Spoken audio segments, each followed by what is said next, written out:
Hola, ¿qué tal? Ahora vamos a hablar sobre el tema de ideología y discurso.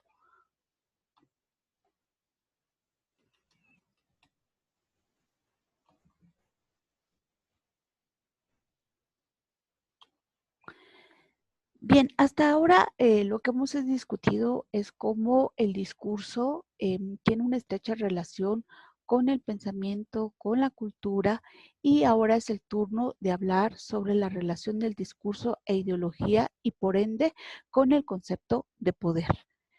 ¿Qué cosa es la ideología? Bueno, el primero que concibe el término ideología va a ser de Stud de Tracy, quien lo va a definir como la ciencia de las ideas. Él quiso como que crear un campo de estudios original, pero como era el peor enemigo de Napoleón, Napoleón se dedicó a desacreditar a todos aquellos que intentaban como promocionar esta idea, y por eso los calificaba como ideólogos, como gente que eh, defendía ideas que no tenían como mucho sustento, ¿no? Entonces, él es un término controversial porque desde que comienza a utilizarse, pues ya tiene esta carga negativa en función de las disputas que hay, quienes están involucrados en la concepción del término ideología. Entonces, Napoleón va a decir que es la ciencia de las ideas, pero la ciencia de las ideas erróneas, que va a ser una doctrina especulativa, abstracta, divorciada de la realidad y que va a quedarse solamente como en el terreno religioso filosófico. Por ello, como los ideólogos eran sus enemigos, pues se va a desacreditar el surgimiento de esta nueva disciplina. Y todo ello, pues bueno, va haciendo que vaya demeritando el concepto. El más alto grado de demeritación del concepto se va a encontrar con Carlos Marx, quien lo va a definir como esta falsa conciencia, en donde pues bueno, desde esta visión determinista de que según la clase social a la que uno pertenezca, pues va a ser el tipo de ideología o el punto de vista que uno tenga, y él como se va a enfocar a hacer esta crítica del capitalismo y a denunciar las condiciones de explotación de la clase obrera, va a decir que entonces los individuos viven de una manera poco consciente, que están tan abrumados por obtener sus medios de subsistencia que no se dan cuenta de la explotación a la que son sometidos, y por eso tienen como una conciencia de rebaño, en el sentido de que pareciera que el trabajo que están realizando, pues bueno, les es suficiente como para sentirse realizados como persona, y eso hace que vivan en una situación de alienación, es decir, de enajenación, que encuentran como que en su trabajo la motivación principal de sus vidas, y no perciben estos esquemas de explotación, y por eso él va a ubicar mucho lo que son las ideologías en el sistema de ideas promovido por la clase dominante, y la va a denominar la falsa conciencia.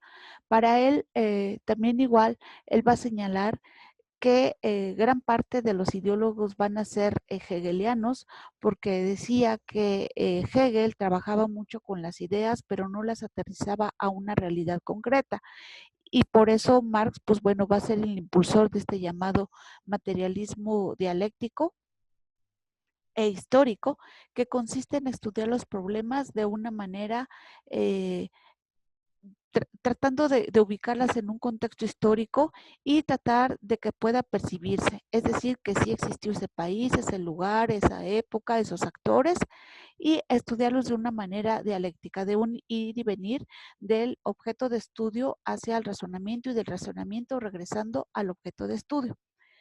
Mannheim va a tratar de presentarnos como una concepción muchísimo más neutral de lo que va a ser la ideología. Intenta no irse con los defensores, pero tampoco con los detractores, y él va a tratar de ubicarla más como un conocimiento que ya viene determinado por la existencia social, que es algo como un producto colectivo que va más allá del carácter partidario, porque responde a las condiciones sociales en las que el sujeto nace y va desarrollándose. Entonces, más bien, él señala que son los factores sociales los que van a determinar el pensamiento. En esta lectura con quien vamos a trabajar va a ser con John B. Thompson, un inglés que él va a un poco a abordar el tema de la ideología, pero desde el terreno del discurso y desde el terreno de la cultura. Y entonces él nos va a decir que a través del discurso se transmiten las formas simbólicas a través de las cuales se crean y sostienen las relaciones de dominación o las relaciones de poder.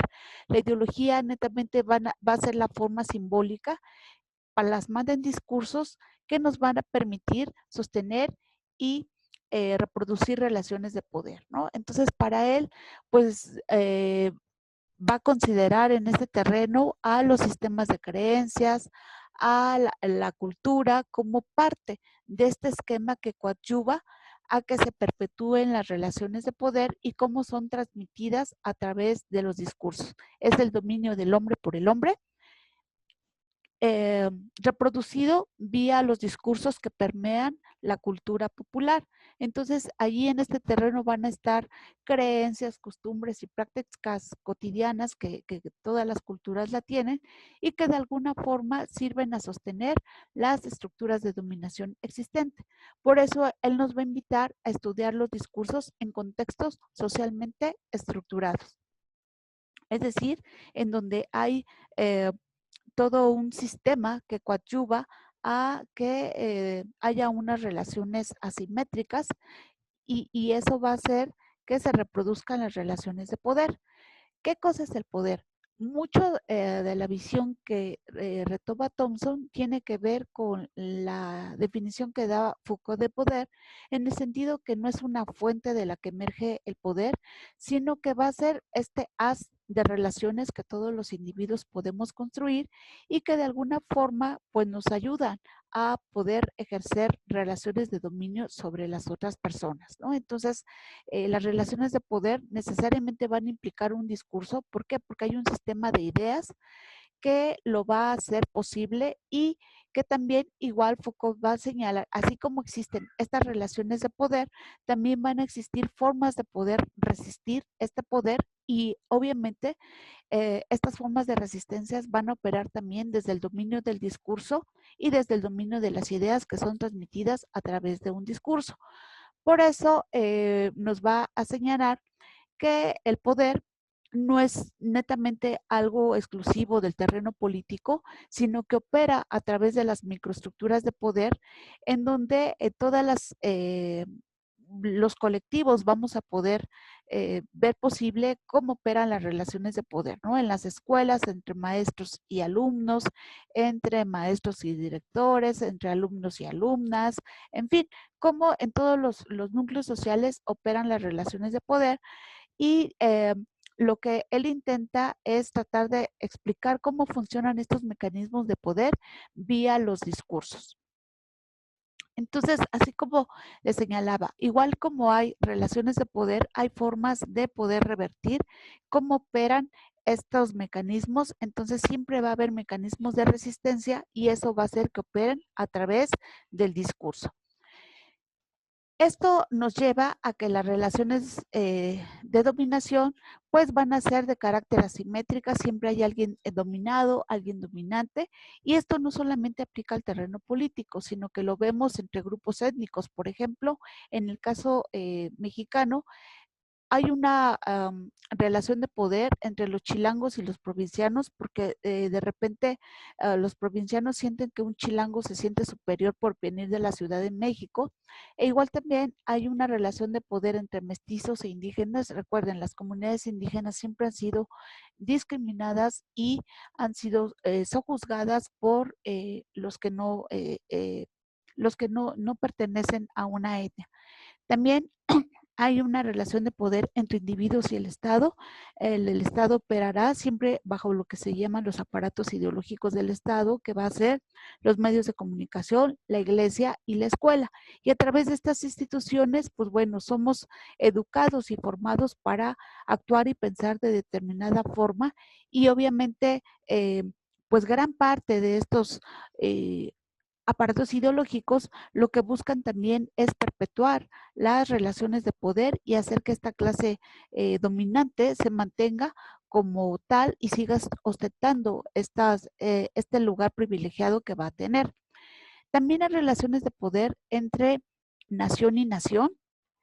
Por ejemplo, en el caso de México y Estados Unidos, allí pues hay netamente una relación de poder que permea mucho el territorio de lo que viene siendo lo racista. Ustedes saben que los mexicanos somos muy susceptibles a enfrentar situaciones de racismo y ahí es donde opera esta relación asimétrica.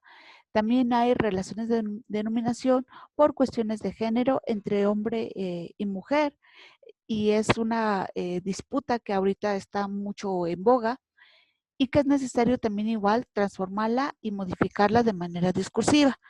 También puede ser por cuestiones de edad entre los jóvenes y los adultos. Siempre los adultos como van a tener este rol preponderante y son los que van a determinar lo que se debe de hacer y por eso hay mecanismos de resistencia entre los jóvenes y estas relaciones de dominación pues las vemos permeando en diferentes esferas de lo que viene siendo la convivencia en una sociedad. Y como les había yo comentado, pues unas relaciones de poder se tienen que analizar a través de contextos socialmente estructurados. ¿Qué implica?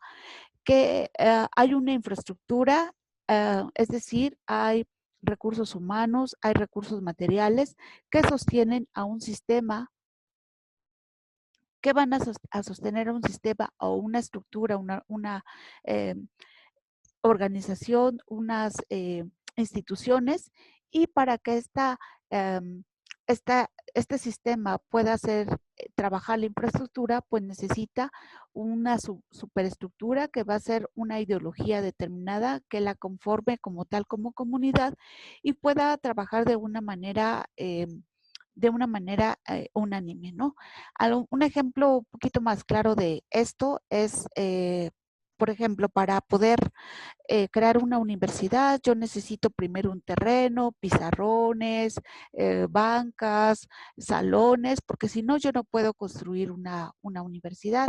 Ya después de que tengo toda la infraestructura, necesito docentes, necesito el personal que se haga cargo de la limpieza, obviamente también necesito alumnos, necesito gente que se haga de la parte administrativa, un director, necesito entonces estos actores que van a representar a eh, la, la función institucional y que van a ayudarme a operar esta infraestructura.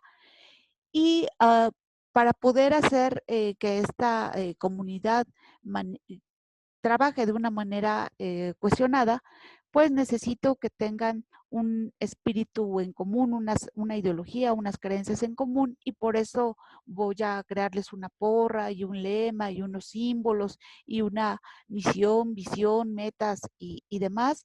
Y esto me va a llevar al terreno de la superestructura. Y aquí en este terreno de la superestructura es donde vamos a encontrar que funciona la ideología porque nos va a ayudar a reproducir mecanismos de dominación, a sostener relaciones de poder que van a ir bajando a lo largo de la estructura, ¿no? Desde el directivo hasta la gente que está en las bases. Y obviamente esto va a hacer que esta infraestructura funcione acorde a este esquema que ya está aquí planteado porque está sostenido claramente por un esquema de ideas que opera en la superestructura. En el curso nos vamos a estar enfocando mucho en este terreno de la superestructura, de cómo a través del discurso se sostienen las relaciones de dominación o se conjuntan esquemas que ayudan a revertirlos. Tenemos un sujeto social que va a tener un determinado rol en la sociedad, creencias, comportamientos, y esta forma de ser y de pensar y de actuar, la va a recibir a través del discurso. Desde el nacimiento, todos somos eh, sujetos estimulados constantemente por mensajes que nos van a ayudar a saber cómo debemos comportarnos, si somos hombres, mujeres, si creemos en tal religión, si no creemos, si pertenecemos a determinado estatus social, si tenemos determinadas creencias, en fin. Y todo esto cuando nos vamos incorporando a una comunidad, pues operamos por relaciones asimétricas, ¿no? Siempre hay gente que va a tener este lugar dominante y quienes vamos a ser dominados. Y por eso este tipo de esquema va a estar permeado por las relaciones de poder. El discurso en este sentido, pues nos va a ayudar a que es una vía transmisora de cultura, una cultura representada, como ya lo explicamos en la sesión anterior, por un lenguaje verbal y no verbal y por todos estos esquemas del lenguaje silencioso que nos plantea Hall y del cual ya retomamos algunos ejemplos. Y pues van estos discursos a ayudarnos a ver cómo opera las relaciones de poder y cómo a través de qué mecanismos se sostienen. Estamos ante un esquema de relaciones sociales asimétricas en donde la ideología, este conjunto de ideas, nos van a servir a sostener estas relaciones de poder. ¿Qué características va a tener la ideología?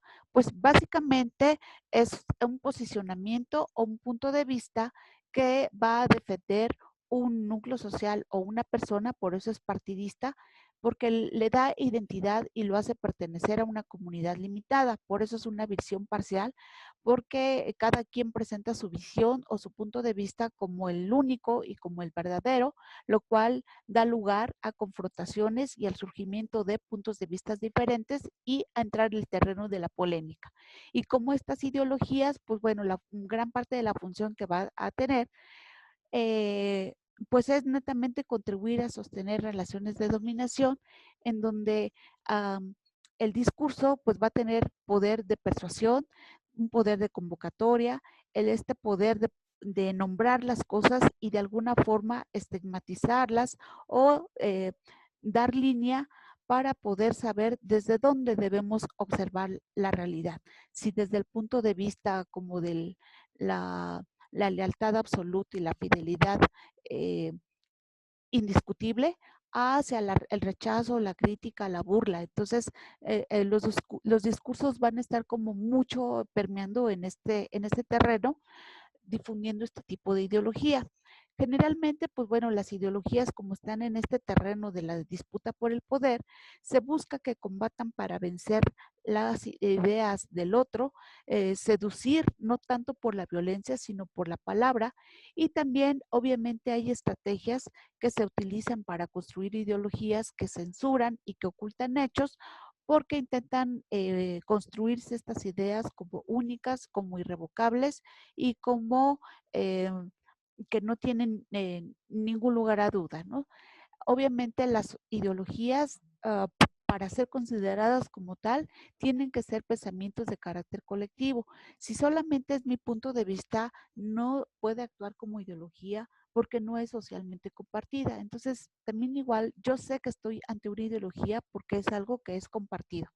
Es como lo que todo el mundo cree sin que nadie lo piense, ¿no? Pareciera que es como un pensamiento que uno absorbe de manera automática en función del, pues, la religión, el partido, la forma en que uno es educado. Y como la ideología opera mucho para sostener estas relaciones de dominación, no es evidente, sino que es generalmente disimuladora, es muy sutil y eso hace que no nos demos cuenta de cómo opera y que tengamos que hacer un ejercicio de reflexión crítico y analítico para poder sacar a la luz cómo es que funciona la ideología.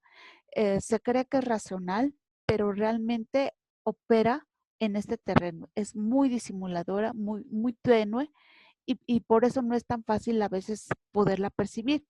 Generalmente está al servicio de poder, un poder que podemos revertir, intentar recuperar o que se intenta tomar, ¿no? Funciona mucho a manera de adoctrinamiento, de dogma, en el sentido de que absorbemos estas ideas y pareciera que las presentamos como nuestra verdad irrevocable y realmente también son ideas que nos controlas y que las creemos que son racionales, pero también son formas de poder hacer operar lo que viene siendo los esquemas de poder. Generalmente las ideologías, las más conocidas, tienden a perpetuar relaciones de dominación. Hay un texto de Van Dyck que señala que no es que sean las ideologías dominantes, sino que son las ideologías más conocidas porque las élites son las que tienen posesión de los medios de comunicación y por tanto solamente su visión o su punto de vista es el que es más difundido, pero no es que tanto que sean las más dominantes, sino que son las más conocidas, porque en cuanto pierde su legitimidad, pues surgen estos grupos que van a tener un punto de vista diferente y van a tratar de revertir estas relaciones de dominación. Generalmente las ideologías tienen esta función legitimadora de justificar, más allá de acciones de poder, el poder mismo, lo cual nos llevaría a esta discusión de si todo discurso es ideológico. Si yo les dijera no me gusta la manzana, ¿sería ideología? Por eso hay autores que nos llevan como este terreno de discusión si todo discurso es ideológico. Por ejemplo, en esta suma, ¿no? 2 más 1 más 3 es 6. ¿Sería ideología? No. Este tipo de ejemplos que les comparto no funcionan en el terreno de ideología porque no todo discurso es ideológico. Nosotros vamos a identificar que un discurso es ideológico a partir de ubicar ese discurso en contexto. Por eso les hablaba yo de la importancia de poder comprender la idea del contexto de un discurso está en un contexto socialmente estructurado, porque el contexto nos va a hacer ubicar quién está emitiendo ese mensaje, en qué contexto, en qué situación, a qué se lo está diciendo, por qué se lo está diciendo.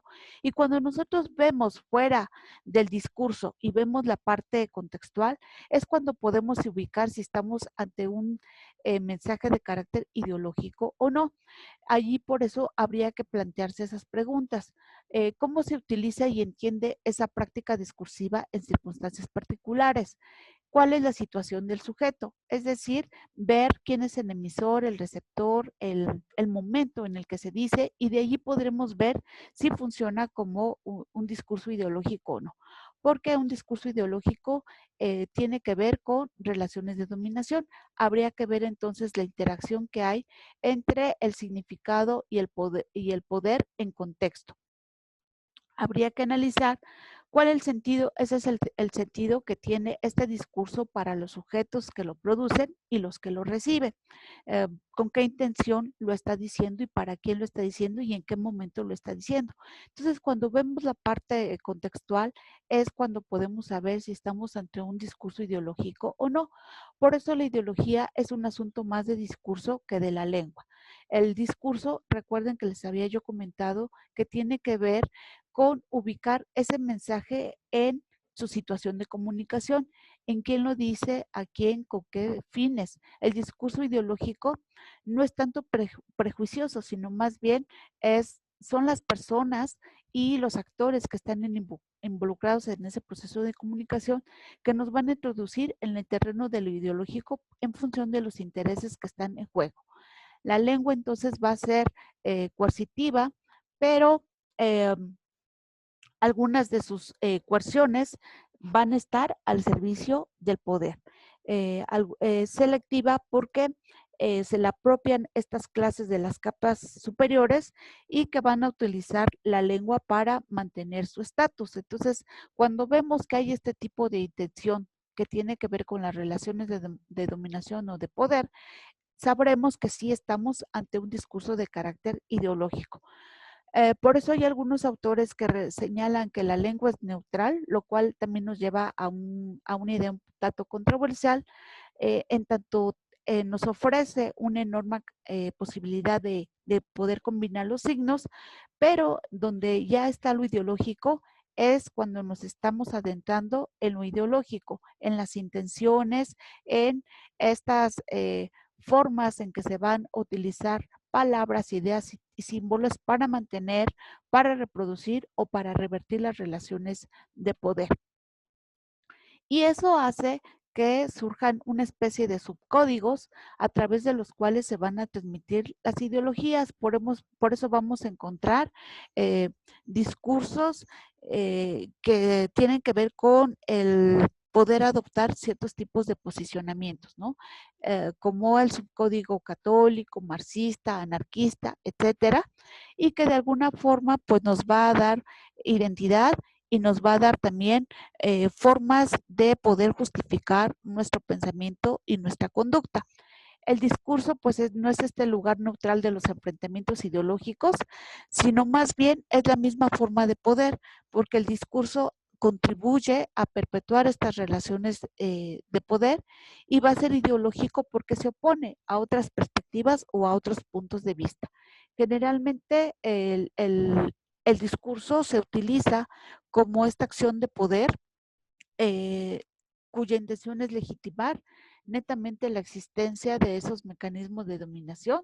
Y no es que la lengua sea ideológica, sino más bien lo que es el uso que se hace de ella. Y esto nos lleva, pues bueno, finalmente a como que a una idea muy sintética de cómo opera el discurso y lo ideológico, porque las prácticas discursivas reproducen sistemas de creencias, son prácticas simbólicas que tienen que ver con las relaciones de dominación y son ideológicas porque incorporan significados que contribuyen a mantener o a restablecer las relaciones de poder o dominación. Por lo tanto, no va a ser ideología una creencia personal o individual y no todas las colectividades son un grupo. Por decir, si yo me subo al metro con gente que no conozco, eso no me hace parte de una comunidad, sino que tiene que ser personas que comparten el mismo punto de vista y entonces en ese sentido yo sí ya estaría hablando de de una ideología. Ya si nos vamos a lo macro, pues obviamente si todos los que van en ese vagón son mexicanos, pues compartimos muchos aspectos de la ideología porque hemos sido educados en el mismo territorio, tenemos mismos programas de estudio, la mayoría pertenecemos a una misma creencia y eso hace como que también igual se establezcan ciertos patrones ideológicos, pero en el metro pues muchas veces allí no estamos generando situaciones en donde esté en juego las relaciones de poder, salvo que analizáramos la separación, por ejemplo, de vagones entre hombres y mujeres, que eso también tiene que ver con cuestiones de ideología, pero los colectivos que nos reunimos casualmente porque coincidimos en el mismo espacio, pues eso no nos va a hacer como grupo, funcionar como grupo. Obviamente debe haber un sentido de pertenencia a la comunidad o algo que nos cuestione o nos conjunte para poder estar hablando de ya el terreno ideológico. ¿Cuál es la importancia de estudiar la ideología? Pues, pues básicamente es que nos ayuda a comprender por qué algunos seres humanos dan la vida por por defender una camiseta o una religión o un, una utopía, nos ayuda a comprender que detrás por ejemplo, de los actos violentos o terroristas, pues no hay fanáticos religiosos, sino más bien hay gente que defiende un ideal y un punto de vista. Podemos entender cómo es que los seres humanos luchan y a veces llegan a la violencia y de qué forma el significado sirve para establecer, reproducir o reaccionar ante las relaciones de dominación. A veces, como yo les decía, la ideología es muy sutil y no nos damos cuenta del tipo de esquemas que difunden. Um, Aquí lo que les pongo de ejemplo es la caricatura de Speedy González y la idea que se puede tener como de Cricri de lo que es el ratón vaquero, ¿no? Speedy González va a ser este ratoncito simpático, humilde, quizá si lo ven no tiene muchos aditamentos y como que el único poder que tiene va a ser su creatividad y la velocidad con la que puede reaccionar dentro de la serie y obviamente nos construye este estereotipo del mexicano. El mexicano no tiene nada y lo único con lo que se defenda es con su capacidad creativa. En cambio, el ratón vaquero sí va a tener todo una buena vestimenta, un buen equipo, una raza que lo hace ver como superior, pero también igual, pues es este juego racista que permea estos dos discursos que les presento aquí. Uno es cómo concibe Cricri, o cómo nos presenta esta figura del ratón vaquero, y cómo Speedy González pues también nos va a reproducir un estereotipo de lo que es el mexicano, ¿no? Entonces aquí hay dos oposiciones que están permeando las relaciones de poder. Uno netamente tiene equipo, tiene material, tiene eh, pues todos los recursos para poder gobernar al mundo, y el otro solamente cuenta con la creatividad, y por eso jamás va a pasar a ser una figura relevante dentro de lo que viene siendo la dinámica mundial. Y finalmente, pues bueno, en la segunda parte de la lectura, lo que viene son cómo la ideología es pues muy sutil y opera a través de ciertas estrategias que las podemos ver a través del discurso. Por ejemplo, la simulación, en donde las relaciones de dominación se pueden ocultar, negar o simular. Por ejemplo, cuando Hosni Mubarak, que fue el presidente egipcio, eh, eh, que renunció a su cargo a partir de una revuelta que se hizo durante la primavera árabe, en un intento ya por dar patadas de ahogado y querer permanecer en el cargo, él dijo que él había sido como un padre que protegía a los egipcios, quienes eran como sus hijos, y eso obviamente pues trataba de disimular las relaciones de poder que durante 30 años él ejerció como dictador, y que casi pues quería él salvar su cargo, pero no lo logró. Al contrario, esta frase que él dijo generó mucho enojo, y finalmente acabó renunciando. Después viene una estrategia de sustitución, que esta funciona cuando uno utiliza un término por otro. Por ejemplo, cuando hablamos de guerrilleros en lugar de terroristas, o en lugar de luchadores sociales en lugar de detractores, y entonces un término u otro nos lleva a puntos de vista diferentes y nos hace igual ver de qué manera pues la ideología se construye en función del el sustituir una palabra por otra. La eufemización tiene que ver con estas expresiones menos ofensivas que sustituyen a otras de mal gusto. Por ejemplo, cuando en lugar de hablar de prostitución, hablamos de trabajadores sexuales. Entonces, si se dan cuenta, parecería que las ubicamos como es un trabajo normal, cuando no debería de ser reconocido como tal, porque finalmente es una forma de explotación humana. Ahora que está tan grave la cuestión económica, se habla de depreciación del peso, pero no de devaluación, porque depreciación se oye menos fuerte o menos agresivo que cuando te ponen en las noticias que el peso se está devaluando. Por eso esta eufemización es una forma como menos agresiva de hablarte de temas fuertes, que se matizan o que se suavizan.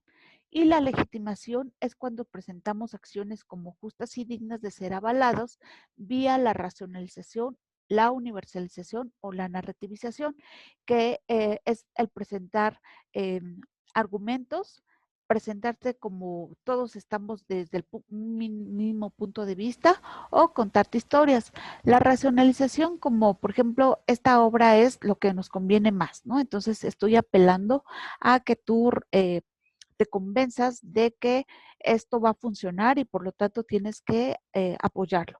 La universalización, como México es de todos, y entonces como es de todos, todos tenemos que colaborar y apoyar. Y la narrativización, porque cuando uno cuenta historias, uno se conmueve más, se identifica con las historias, con los personajes, con las situaciones, y eso funciona muchísimo más como una labor de convencimiento que el presentarte mil un razones. A lo mejor si te cuento una historia triste, te convenzo muchísimo más. También está la unificación, que es el generar estos sentimientos de unidad, ¿no? Como uno para todos y todos para uno, y eso hace que uno sienta la necesidad de apoyar algo porque es parte de uno. La fragmentación, en todo discurso siempre hay un bueno y un malo, y estas oposiciones de quién es lo positivo o lo negativo, nos ayuda también a ejercer una función de convencimiento vía la ideología y la persuasión, porque cuando yo te presento al otro como el malo malo, yo entonces me estoy autoconstruyendo como el bueno bueno. Y aquí un ejemplo muy claro es esto de ver a López Obrador como un peligro para México. Esta fragmentación nos ayuda a construir al enemigo y a expurgar el otro. La cosificación es cuando se presenta el problema, más no a las personas. Por ejemplo, sujeto viola y mata a una niña, ¿no? Entonces, se habla de un sujeto, pero no se presenta a persona. También igual cuando se habla sobre los desaparecidos o sobre los asesinatos en México, se presentan cifras, pero no se hablan de personas, y eso hace que se vaya cosificando a los actores o las personas que son víctimas de este tipo de situación. La naturalización es cuando las cosas se presentan como naturales o como normales, ¿no? Cuando Peña Nieto dijo que la cultura era un problema cultural de México, lo hizo ver que entonces todo el mundo era corrupto, y lo está naturalizando y lo hace ver como algo normal. La eternalización, que tiene que ver con la permanencia de las cosas, si hemos salido de estas crisis, que no podamos con esta, o es decir, que las cosas no van a cambiar y entonces, por lo tanto, no habría que protestar porque todo va a seguir funcionando de una manera normal. La nominalización es la forma que tenemos para nombrar a las cosas o personas. Por ejemplo, López Obrador, que tiene una forma muy particular de nombrar a los adversarios como conservadores y como fifís. La pasivización es el uso de las oraciones en este esquema de la voz pasiva, en donde importa la acción, pero no tanto los actores. Por eso en la prensa vamos a encontrar titulares como caos por marchas de la ciudad. Encontramos el hecho, pero no a los autores de este caos, y eso hace que, por lo tanto, se matice la responsabilidad de quienes están cometiendo este tipo de actos. Y pues bueno, ¿cómo podemos encontrar este tipo de estrategias en los discursos? Pues bueno, Thompson nos va a presentar un esquema que va a ser el de la hermenéutica profunda. El de la hermenéutica va a ser el arte de explicar, traducir o interpretar, y tiene que ver con el dios Hermes, que es el que los griegos atribuyen el origen del lenguaje y la escritura, el patrono de la comunicación y el entendimiento humano, y se supone que en Olimpo era el encargado de traducir el mensaje de los dioses a los hombres, ¿no? Entonces, como el lenguaje de los dioses era muy complicado, Hermes era el encargado de traducirlo y hacerlo llegar al resto de la sociedad. Y lo que nos va a plantear Thompson va a ser este modelo de hermenéutica profunda, que es este, y nos va a decir que para poder estudiar un mensaje hay que analizarlo en estos tres niveles: en lo sociohistórico, en el análisis del discurso y en sus formas de interpretación. Entonces, ahorita solamente vamos a trabajar con este análisis sociohistórico, porque en la segunda parte del curso vamos a estar trabajando viendo algunos modelos de análisis del discurso. Pero ahorita yo lo que quiero que observen es cómo podemos analizar un mensaje dentro de su contexto. Yo en todas las sesiones les he hecho énfasis en que es muy importante el contexto para poder interpretar y comprender un mensaje. Entonces, la propuesta de Thompson es muy buena para saber qué cosa es contexto y qué cosas del contexto son las que yo tengo que retomar. En esta perspectiva, pues bueno, solamente nos vamos a centrar aquí. ¿Qué cosa es analizar? Pues es descomponer un todo en sus partes, estudiarlas por separado y luego reunirlas para explicarlas en su conjunto. Entonces, el contexto nos va a decir Thompson que se compone de estos 5 elementos: la estructura social, que es netamente el escenario estructural, el escenario coyuntural, que es el tiempo y el espacio en el que se produce y recibe el mensaje, que es esta situación de coyuntura, los campos de iteración, que es un espacio de posiciones entre un emisor y un receptor, las instituciones, que son este conjunto relativamente estable de reglas y recursos, junto con las relaciones sociales y políticas establecidas por ellas, partidos, instituciones, familia, etcétera. Los medios técnicos de inscripción y transmisión, que es este sustrato material en el cual y por medio del cual se transmiten los discursos. ¿Qué cosa es entonces este análisis de la hermenéutica profunda?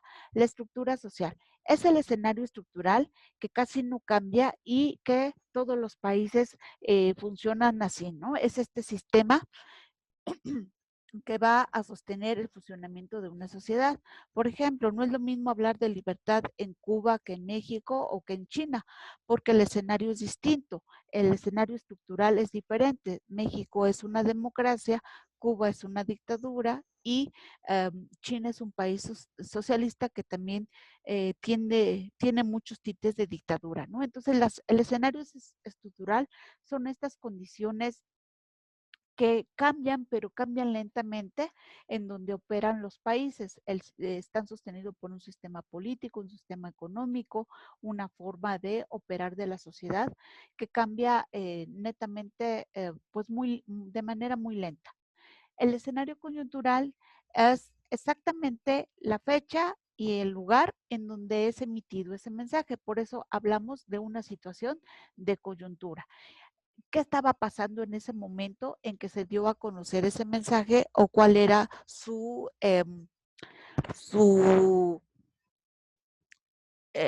el momento preciso o la fecha de lo que estaba ocurriendo? No es lo mismo hablar de la situación de la mujer hoy que hablar de la situación de la mujer en el 8 de marzo, en el Día Internacional de la Mujer.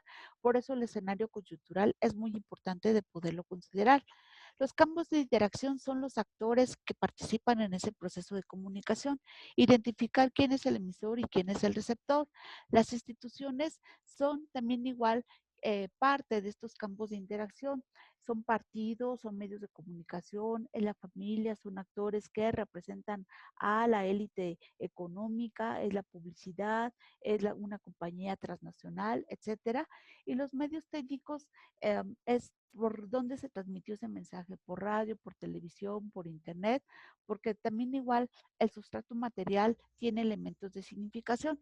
No es lo mismo que te convoquen a una marcha a través de un volantito que a través de un spot que a lo mejor fue difundido en todos los medios de comunicación, porque eso te hace ver que posiblemente hay alguien que esté financiando esa protesta, porque necesitan muchos recursos para poder anunciarte en radio y televisión.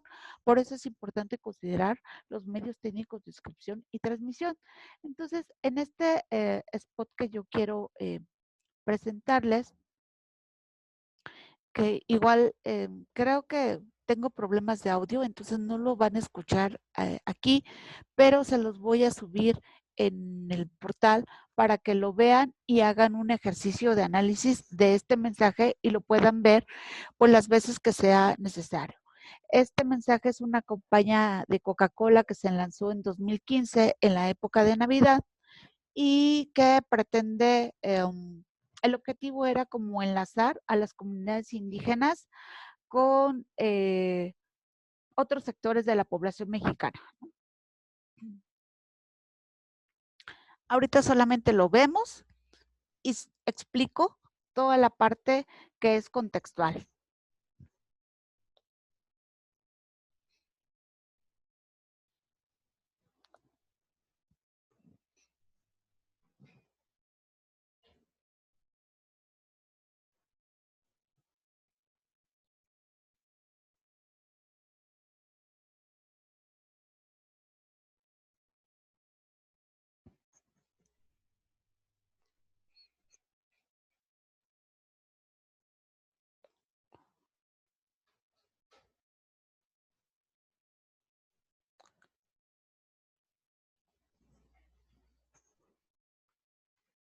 Bien, Ya que ustedes vieron este mensaje, les presentaré lo que viene siendo el escenario estructural.